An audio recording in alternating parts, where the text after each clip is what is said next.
अल्हम्दुलिल्लाहि रब्बिल आलमीन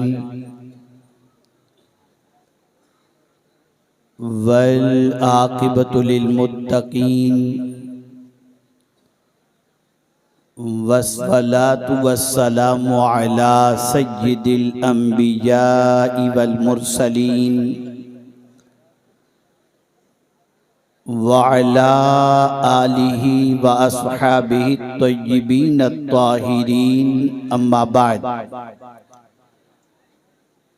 फ़अऊज़ु बिल्लाहि मिनश शैतानिर रजीम बिस्मिल्लाहिर रहमानिर रहीम या बुनय्य अक़िमिस सलाह वअमुर बिल उर्फ़ वन्हा अनिल मुनकर वस्बिर अला मा असाबक इन्न ज़ालिका मिन अज़्मिल उमूर सदक़ल्लाहुल अज़ीम।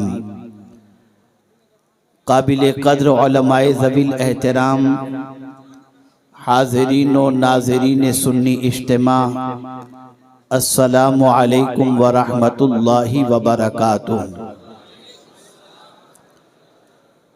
मेरे प्यारे आका सल्लल्लाहु ताला अलैहि वसल्लम के प्यारे दीवानों, एक ईमान अफरोज़ खिताब आपने मुझसे पेशतर मुहिब गिरामी हज़रत मौलाना सैयद अमीनुल क़ादरी साहब से समाअत फरमाया।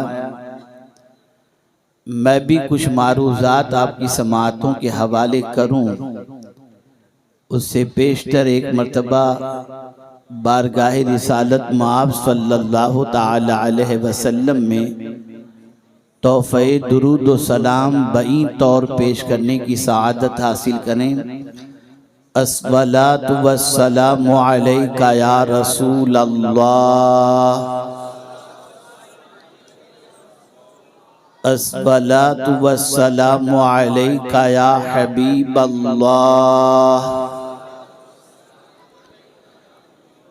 अस्सलातु वस्सलामु अलैका या नबी अल्लाह, अस्सलातु वस्सलामु अलैका या नूर अल्लाह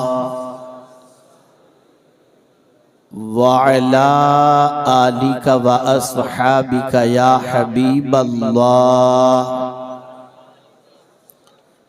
सल्लल्लाहु ताला अलैहि वसल्लम।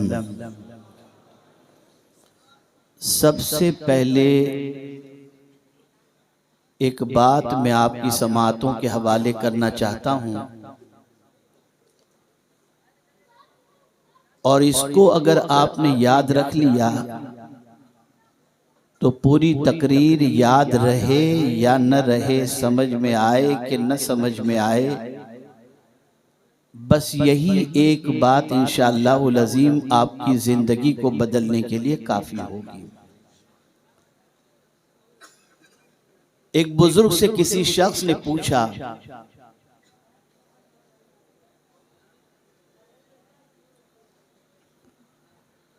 कि हजरत, इबादत के लिए कौन सा दिन बेहतर है?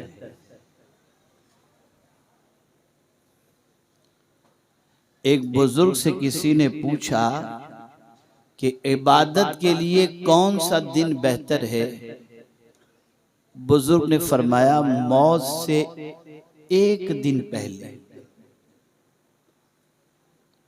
मौत से एक दिन पहले का दिन वो इबादत के लिए सबसे बेहतरीन दिन है। तो उसने कहा कि हजरत, मौत कब आएगी ये तो मालूम ही नहीं, मौत कब आएगी ये तो मालूम ही नहीं। तो इरशाद फरमाया, फिर हर दिन इबादत किया कर, पता नहीं कब मौत आ जाए। फिर पता नहीं कब मौत आ जाए।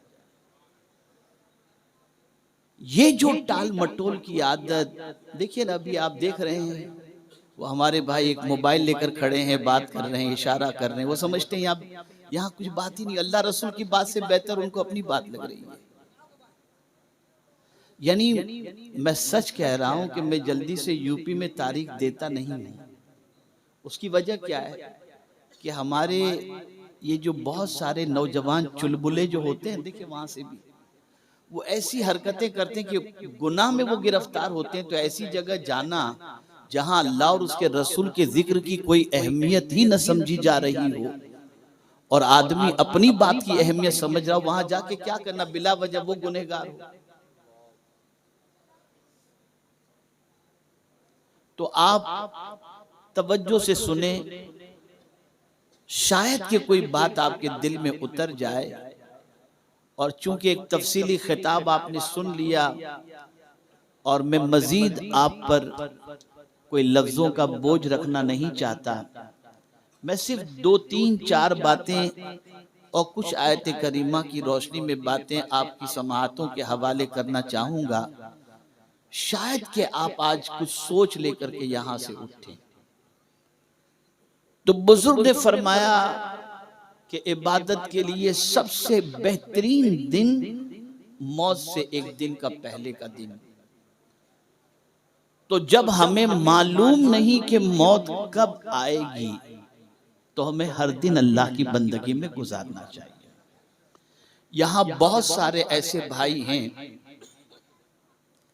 बदगुमानी नहीं करता, चूंकि मैं वाकिफ हूं बहुत सारों की जिंदगी से कि चेहरे पे दाढ़ी भी होती है, सर पे टोपी भी होती है और वो हमारे साथ बसा औकात सफर में भी होते हैं, लेकिन नमाज का वक्त आता है तो नमाज के लिए अगर हम रुक भी गए तो वो इधर उधर बिखर जाते हैं कि कहीं नमाज पढ़ेंगे तो हमारी इज्जत चली जाएगी। और बहुत सारे ऐसे हैं जो छोड़ देते हैं। मैं अल्लाह बदगुमानी को माफ फरमाए, लेकिन ये बात तो तयशुदा है कि मस्जिदों में अगर जाकर के देखें तो नौजवानों की तादाद नजर नहीं आती। कहां होते हैं क्या मालूम। और नमाज छूट जाने पर अफसोस भी नहीं। यहां मौला अली का एक कौल आपको सुना दूं। इरशाद फरमाते हैं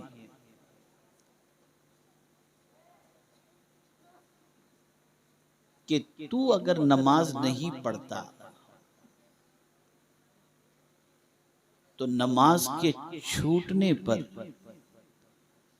तुझे इस बात पर अफसोस करना चाहिए कि अल्लाह ने तुझे इस लायक समझा ही नहीं कि अपनी बारगाह में खड़ा करे।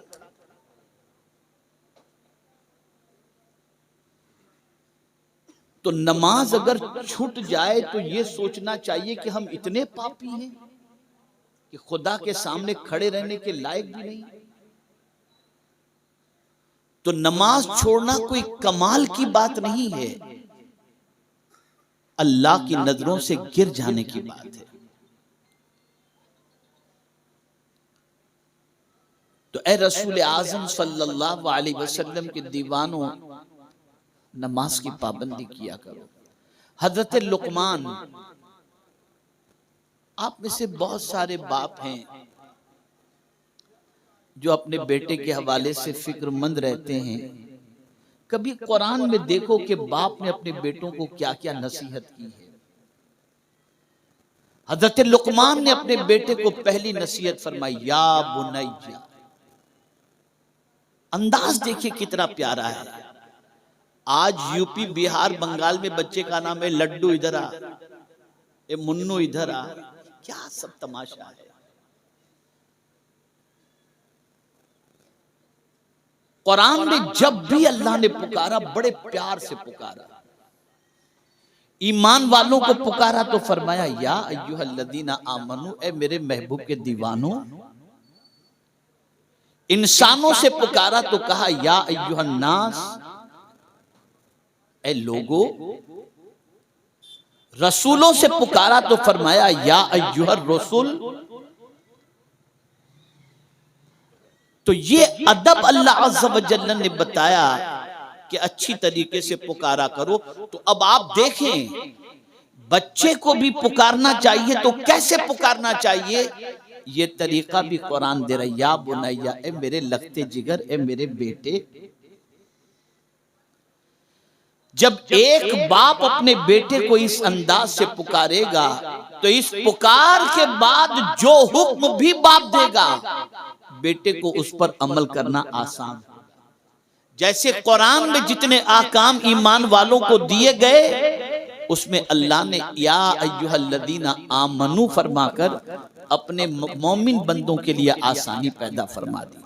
तो पहली चीज, बच्चों को अच्छी तरीके से पुकारो, अच्छे नाम से पुकारो, अच्छे अंदाज से पुकारो। तो हजरत लुकमान ने अपने बेटे से फरमाया या बुनैया, ऐ मेरे बेटे, ऐ मेरे लगते जिगर। यही तरीके से हजरत इब्राहिम अलैहिस्सलाम ने अपने बेटे से कहा था जब उन्होंने ख्वाब देखा तो फरमाया था या बुनैया इन्नी अरा फिल मनाम, वहां भी या बुनैया फरमाया, ऐ मेरे बेटे। अब पहला हुक्म बाप क्या दे रहा है? अकीमिस सलाह, बेटे नमाज कायम कर। ये नमाज की फिक्र सिर्फ हजरत लुकमान ही को नहीं थी, बल्कि इस नमाज की फिक्र हजरत इब्राहिम अलैहिस्सलाम को भी थी। अपने बेटे के सिलसिले में, अपनी ज़ुर्रियत के सिलसिले में। इसलिए दुआ करते हैं तो कहते हैं रब्बि जअलनी मुकीमस सलाह व मिन ज़ुर्रियती। इसलिए कि अगर बच्चा नमाजी बन गया तो यही नमाज बच्चे को बेहयाई से रोकेगी, यही नमाज बच्चे को आपकी आंखों की ठंडक बनाएगी, यही नमाज आपके बच्चे के लिए सीधे रास्ते पर चलने का जरिया बनेगी। क्या आज है कोई बाप ऐसा जो अपने बच्चे की नमाज की फिक्र करता हो? कितने घर ऐसे हैं जहां पर बाप अपने बेटे पर नमाज के सिलसिले में सख्ती करता है? अरे जब खुद ही नमाज का पाबंद नहीं तो अपने बेटे को नमाज का क्या हुक्म देगा? आप में से बहुत सारे लोगों को मैं जानता हूं जो छोटी छोटी उम्र में इलाका छोड़ करके 12 साल की उम्र में मुंबई कोई चला गया, कोई बेंगलोर चला गया, कोई कहां चला गया रोजी की तलाश में। फिर वहां कमाते रहे, बड़े हो गए, कुछ सीखा वगैरह नहीं और जिंदगी गुजर गई। बाप को फिक्र है रोजी की, हर नौजवान को फिक्र है रोजी की। रिश्तेदार कहता है कि मुंबई भेज दो, हम इसको काम पे लगा देंगे। कोई रिश्तेदार बैरून मुल्क रहता है तो कहता है मैं उसके लिए वीजा और नौकरी का इंतजाम कर दूं। आदमी भरोसा कर लेता है। जरा रब के फरमान पर भी भरोसा कर लो। अल्लाह फरमाता है वअमुर अहलका बिस्सलाह वस्तबिर अलैहा ला नसअलुका रिज़्क़ा नहनु नर्ज़ुकुक। अल्लाह फरमाता है अपने घर वालों को नमाज का हुक्म दो और तुम भी उस पर जमे रहो। अल्लाह फरमाता है मैं तुमसे रोजी नहीं मांगता, मैं तुमको रोजी अता करूंगा। अल्लाह फरमाता है तुम अपने बच्चों को नमाज का हुक्म दो, वअमुर अहलक, और तुम भी नमाज पढ़ो। तुम्हें दर बदर भटकने की जरूरत नहीं, रोजी का जिम्मा मेरे परवरदिगार ने दिया। सुभान अल्लाह।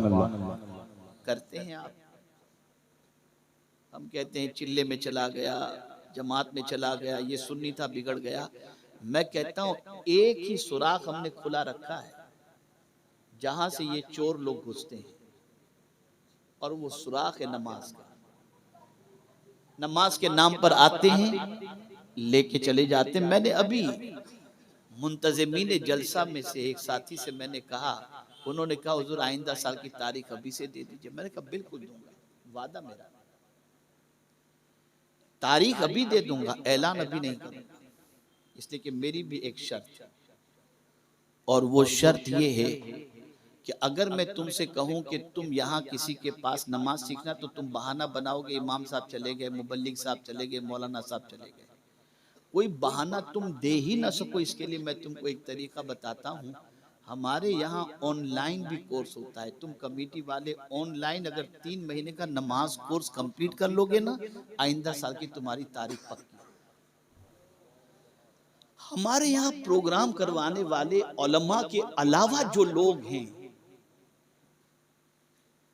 न उनको कलमा आता है, न उनको अतहियात आती है, न उनको दुरूद इब्राहिम, कुछ भी नहीं। आप अल्लाह और उसके रसूल का जिक्र कराते हो और आपसे पूछा जाए क्यों जलसा करा रहे हो, मौलाना हमारे यहाँ बहुत बिगाड़ा हो गया है, तो आप सुधरना नहीं चाहते?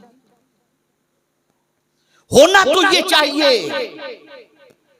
कि प्रोग्राम के ऑर्गेनाइजर इतने दीन के पाबंद हो जाएं कि उनकी जिंदगी को देख करके दूसरे दीन के रास्ते पर चलने वाले बन जाएं। सुभान अल्लाह, सुभान अल्लाह। आप बहुत अच्छे हैं कि गानों की महफिलों की बजाय जिक्र रसूल की महफिल सजाते हैं, लेकिन अपनी कमियां दूर करो, अपनी खामी दूर करो। आप लाखों रुपया खर्च करते हो अल्लाह और उसके रसूल की मोहब्बत में, लेकिन कयामत में नहीं पूछा जाएगा कि जलसा किया था कि ये या नहीं, ये पूछा जाएगा नमाज पढ़ा था कि नहीं। इसकी फिक्र करो।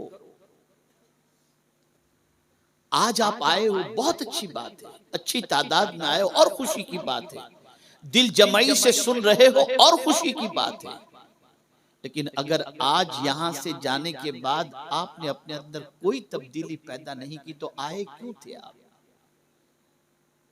क्यों आए थे? कुछ लोग शर्माते हैं, अरे मैं नमाज पढ़ूंगा तो मेरा दोस्त क्या बोलेगा, ये कब से सुधर गया। उसकी दोस्ती आपको कब्र में काम नहीं आएगी। कब्र में काम, नमाज काम आएगी। कब्र में अगर अंधेरा है तो उस अंधेरे के अंदर दोस्त उजाला बनकर नहीं आएगा। हुजूर फरमाते हैं कि कब्र की रोशनी नमाज है, नमाज कब्र के अंदर रोशनी देगी। तो आज से कोई बाप बेनमाजी न रहे, और इसी के साथ साथ जब भी नमाज पढ़ने के लिए जाओ हर मस्जिद में न घुस जाओ, ये देखो गुलामे रसूल तो है ना इमाम, सुभान अल्लाह, सुभान अल्लाह। सुन्नी सहीहुल अकीदा तो है ना इमाम। इसलिए कि मैं यहाँ एक चीज बता दूं, अगर किसी बद अकीदे के पीछे आपने नमाज पढ़ी तो आप कहेंगे पीछे इस इमाम के गोया उसके अकीदे को आपने तस्लीम कर लिया। जब उसको आपने पेशवा बना लिया, ये जो आज हमारे यहाँ एक लफ्ज चलता है पेश इमाम, पेश इमाम का पेश इमाम लफ्ज सही नहीं है, इमाम ही सही है। अब पेश तो आगे ही होता है, इमाम का मतलब ही आगे होने का होता है। तो आप उसके कहने पर रुकू में जा रहे हो, वो समी अल्लाहु लिमन हमीदा कहे तो आप खड़े हो जाते हो, वो अस्सलामु अलैकुम व रहमतुल्लाह कहे तो आप सलाम फेर देते हो। तो इतनी सारी बात मान रहे हो तो गोया उसका अगर गुस्ताखी से भरा हुआ अकीदा है तो बद अकीदे के पीछे आपने नमाज पढ़ ली तो उसके अकीदे को गोया आपने तस्लीम कर लिया। जो लोग ये कहते हैं अरे मौलाना क्या ये सब चीजें देखना, अरे आप नियत करते हो पीछे इस इमाम के। तो सुन्नी सहीहुल अकीदा, ऐसे सुन्नी नौजवानों अपनी मस्जिद को भर दो, इस तरह से नमाजी बन जाओ कि दुनिया कहने पर मजबूर हो जाए कि सुन्नी कभी मुस्तफा जाने रहमत का गुलाम कभी बेनमाजी नहीं हो सकता।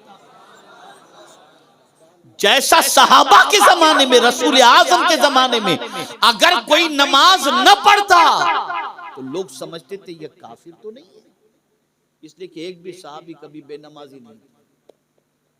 पहचान बनाओ। तो अपने बेटे को पहली चीज का हुक्म दो नमाज का, अकीमिस सलाह। दूसरा हुक्म वअमुर बिल उर्फ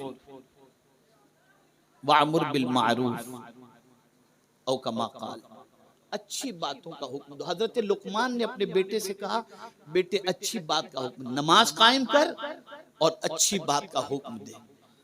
आज हम मुआशरे के अंदर देख लें तो नौजवान का अरे वो पिक्चर तू देखा, अरे वो गाना तू देखा, मैं तुझे भेजता हूं। ये सारी चीजें चल रही हैं, जबकि कुरान कहता है अच्छी बातों का हुक्म, बुरी बातों से रोको। लेकिन वामुर के बाद सब्र का हुक्म नहीं आया, वन्हा अनिल मुनकर के बाद सब्र का हुक्म आया। इसलिए कि अच्छी बात कहेंगे तो दुनिया मोहब्बत करेगी, लेकिन जहां आपने गुनाह से रोका तो दुनिया आपकी दुश्मन बन जाएगी। ये शराब से रोक रहा है, ये जिना से रोक रहा है, या याशी से रोक रहा है, ये झूठ से रोक रहा है, ये खयानत से रोक रहा है, फौरन आपकी दुनिया दुश्मन बन जाएगी। जैसा कि बड़ी माजरत के साथ सब ऐसे नहीं होते, लेकिन बाज मस्जिदों के ट्रस्टी ऐसे होते हैं कि इमाम साहब कोई बात कर दें तो बस निकालो मौलाना साहब को, पता नहीं कहां से इन्होंने ये बात कह दी, इन्होंने हम पर कह दिया। ये सब नहीं होता। तो कुरान कहता है, और तरतीब देखिए, अच्छी बातों का हुक्म, उसके बाद बुरी बातों से बचने का हुक्म, और फौरन फरमाया वासबिर अला मा असाबक, और जो मुसीबत तुम्हें पहुंचे उस पर सब्र करो। यानी जब तुम बुरी बात से रुकने का हुक्म दोगे, दुनिया तुम्हारी दुश्मन बनेगी, तो तुम इस पर सब्र करो, इसलिए कि सब्र करोगे तो तन्हा नहीं रहोगे। इन्नल्लाह मअस साबिरीन, के बेशक अल्लाह सब्र करने वाले। सुभान अल्लाह, सुभान अल्लाह। और सब्र तो इतनी अजीम दौलत है कि जन्नती को जब फरिश्ते सलाम करेंगे, सलाम पेश करेंगे जन्नती को, तो क्या कहकर सलाम पेश करेंगे? कौन सी सिफत से जन्नती को याद करेंगे? सलामुन अलैकुम बिमा सबरतुम फनिअम उक़बद्दार। सलाम हो ऐ सब्र करने वाले तुझ पर, और तेरा ठिकाना क्या ही अच्छा ठिकाना है। ये सब मैं तफसीली गुफ्तगू नहीं करूंगा, और ये सारे काम बहुत हौसले के काम हैं, बहुत बड़े काम हैं। अब एक बात अर्ज करता हूं, इसलिए कि क्या हुआ है? तो जाइए, इसके लिए कौन पाबंदी लगाएगा? माफ कीजिएगा, मेरी सख्ती की वजह से बेचारे परेशान हो गए, अल्लाह मुझे भी माफ फरमाए। और मैं सिर्फ इसके लिए वो करता हूँ कि आप गुनाहों में शरीक ना हो, कि अल्लाह और उसके रसूल की बात को नज़रअंदाज करने का गुनाह ना हो। और हालांकि आज मुझे पहुंचना वादा कर चुका था, लेकिन तबीयत ऐसी नहीं थी, चूंकि 600 किलोमीटर का कमोबेश सफ़र करके कल मैं मुंबई पहुंचा हूँ बाई रोड। तो थकान और तबीयत ऐसी थी कि पहुंचने के इम्कानात बहुत कम थे, लेकिन फिर हमारे सादिक रज़वी साहब ने फिर प्रेशर डाला कि आपको पहुंचना ही, मैं हाजिर हो गया। एक बात, दो बातें तो आपने याद रखी होंगी इंशाअल्लाह। पहली बात, किसी को नहीं मालूम कि मौत कब आएगी, इसलिए हमेशा इबादत की कोशिश करो। दूसरी चीज, नमाज छूटने पर इसलिए अफसोस करो, क्या मैं इतना गया गुजरा हूं कि अल्लाह अपने सामने मुझे खड़े रहने की तौफीक भी नहीं देता। मैं इतना गया गुजरा हूं, ये ख्याल है। और तीसरी बात, बहुत सारे लोग अच्छे कपड़े पहनकर अकड़ते हैं और बाजार में चलते हैं, अच्छे कपड़े पहनकर, शादी का मौसम है ना, अकड़ के चलते हैं। जुमला याद रखिएगा, बहुत कीमती कपड़े पहनकर अकड़ के चलते हैं, लेकिन उन्हें नहीं मालूम कि उसी बाजार में उनका कफन भी बिक रहा है, उसी बाजार में। तो न अकड़ो, खुदा की बंदगी के सामने बंदगी करने के लिए अपने आप को तैयार करो। उसकी बंदगी करने में अकड़ो नहीं कि मेरे पास तो सब कुछ है, मैं क्यों नमाज पढ़ूं, जिसके पास कुछ ना हो वो नमाज पढ़े। ये सब तकब्बुर छोड़ो और इन सारी चीजों से बाज आ जाओ। और एक और चीज मैं आपको बताऊं, और वो ये है कि जो लोग रात के अंधेरे में गुनाह करते हैं वो अल्लाह से डरे। अगर उसी हालत में मौत वाक़ई हो गई तो अल्लाह को क्या मुंह दिखाओगे। और ये तसव्वुर कि कोई नहीं देख रहा, ये सोचो अल्लाह सिर्फ तुम्हें नहीं देख रहा, तुम्हारे दिल की नीयतों को भी देख रहा है, और कहीं भी छुप कर उससे गुनाह नहीं कर सकते। इन्नल्लाह ला यख्फा अलैहि शैउन फिल अर्द वला फिस समा। जो कुछ जमीन के अंदर है चीज के बारे में अल्लाह ने फरमाया, इन्नल्लाह ला यख्फा अलैहि शैउन, कोई चीज भी जो जमीन और आसमान के दरमियान है या जमीन और आसमान में है, अल्लाह से छुपी चीज। ये चीज किसको कहते हैं? ये चीज किसको कहते हैं? ये जो जर्रा है ना, जो अदम से वजूद में आ गया, वो चीज है। जो न था और वजूद में आ गया, चाहे वो जर्रा हो या चाहे हल्का सा छोटा सा पत्थर हो या कोई भी चीज हो, वो वजूद में। और ये हर चीज करती क्या है? व इम मिन शैइन इल्ला युसब्बिहु बिहम्दिही, हर चीज अल्लाह की तस्बीह करती है और अल्लाह की हम्द बजा लाती है। और ये चीज वजूद में कैसे आई? तो कुरान कहता है, इज़ा अरादा शैअन अन यक़ूल लहू कुन फयकून, जब अल्लाह किसी चीज को पैदा करने का इरादा करता है तो फरमाता है हो जा, वो चीज वजूद में आ जाती है। तो ए रसूल आजम सल्लल्लाहु अलैहि वसल्लम के दीवानों, आज से हर बाप, और अगर कोई बाप ये समझे, ये नहीं पढ़ता मैं क्या करूं, आपने हुक्म दिया था, और अगर आपने हुक्म और इसके पीछे आपने कोशिश नहीं की, तो आप ये समझ लीजिएगा हुजूर सल्लल्लाहु अलैहि वसल्लम की हदीस है, कुल्लुकुम राइन व कुल्लुकुम मसऊलुन अन रईयतिही, हर आदमी को अपने मातहत वाले के बारे में जवाब देना पड़ेगा, उससे पूछा जाएगा। इसलिए खुद भी नमाज पढ़ो, बच्चों को भी नमाज का पाबंद बनाओ, और नमाज छूटने पर डरो और अफसोस करो कि या अल्लाह मैं इतना गुनहगार हूं कि तूने अपने घर में और अपने सामने खड़े होने की तौफीक भी मुझसे छीन ली।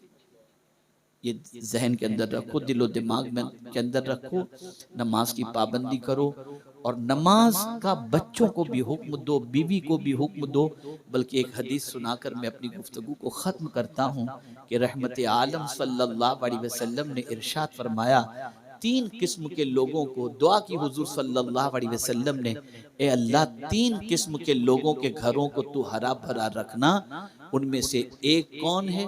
तो सरकार फरमाते हैं, जो बीवी अपने शौहर को नमाज के लिए उठाए और जो शौहर अपनी बीवी को नमाज के लिए उठाए। हुजूर फरमाते हैं, अल्लाह उसके घर को हरा भरा रखना। आज न बीवी को नमाज की फिक्र रही, न शौहर को नमाज की फिक्र रही। ये सारी चीजें छोड़ो, और जो ये जलसों में आप आते हो, प्रोग्रामों में आते हो, अदब के साथ आओ। जितना अदब करोगे उतना फैज ज्यादा मिलेगा। आप में से बहुत सारे बेचारे ऐसे हैं जो ज़ौक़ व शौक में आ जाते हैं, देखने सुनने के लिए आ जाते हैं।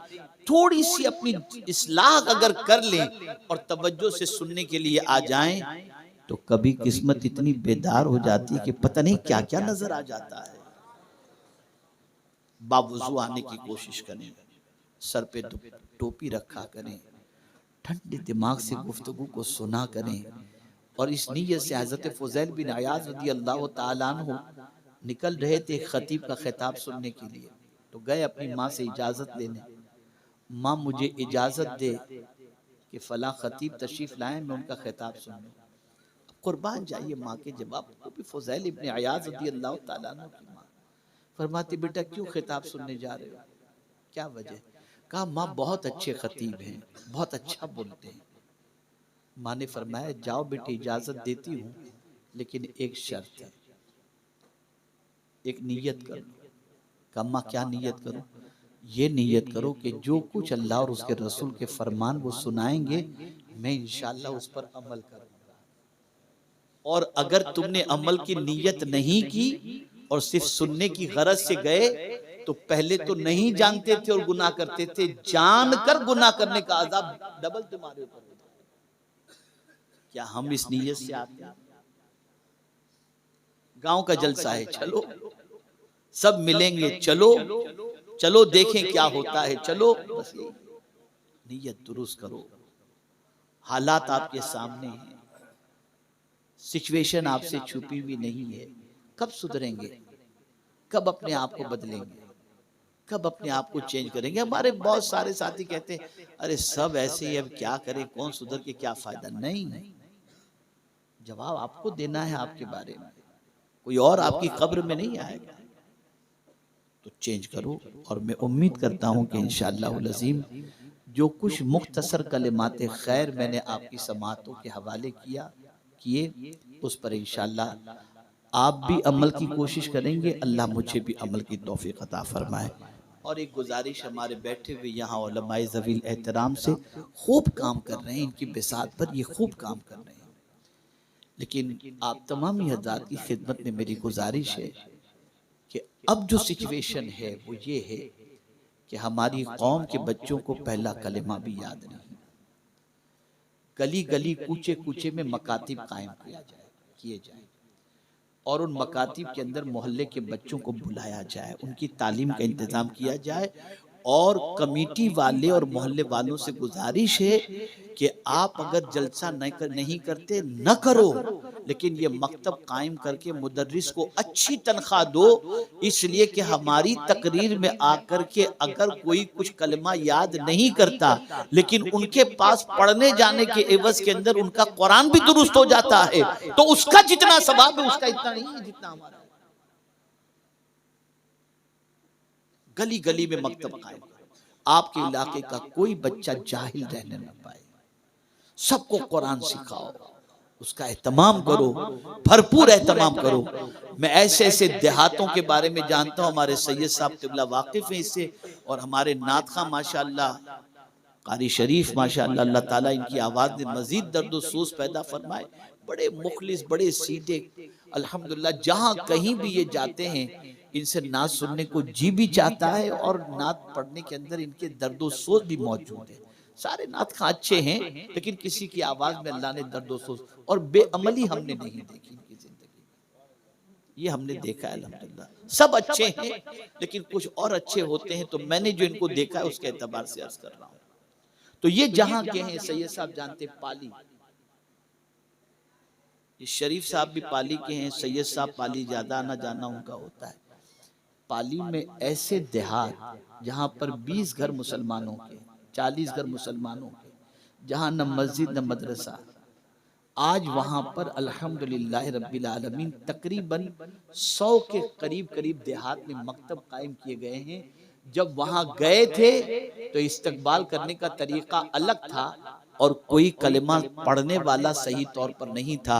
आज एक एक मकतब में 50-50, 60-60, 70-70, 80-80 बच्चे कुरान पढ़ते हुए दिखाई देते हैं। अल्हम्दुलिल्लाह। कायम करो, आपकी जिम्मेदारी अपनी नस्लों को दीन सिखाओ, वरना वो गैर इस्लामी तरीके पर अमल करके ईमान से निकल जाएंगे। बहुत मेहनत करनी है, बहुत मशक्कत करनी है। एक और बात याद आ गई तो अर्ज कर दूं, अगर इजाजत हो तो आप लोग। बंगाल के एक इलाके में मैं तकरीर करने के लिए गया, एक मुफ्ती साहब बड़े बाअमल और बड़े मुखलिस आदमी, उन्होंने बहुत जिद की कि आपको चलना पड़ेगा। और गांव ऐसा था कि लाइट वगैरह कुछ भी नहीं था। बहुत पहले की बात बता रहा हूँ, कमोबेश 15 साल हो गए। वहां पहुंचा तो गांव में इंटर हुआ तो एक इमारत खड़ी थी। उन्होंने बताया हजरत ये इमारत जरा देख लीजिए आप। मैंने देखा, वहां के एतबार से अच्छी थी, चंद मंजिला थी। मैंने देखी, कयामगाह पर पहुंचे, बैठे, बातचीत हुई तो उन्होंने कहा हजरत आपने इमारत देखी? मैंने कहा हाँ देखा।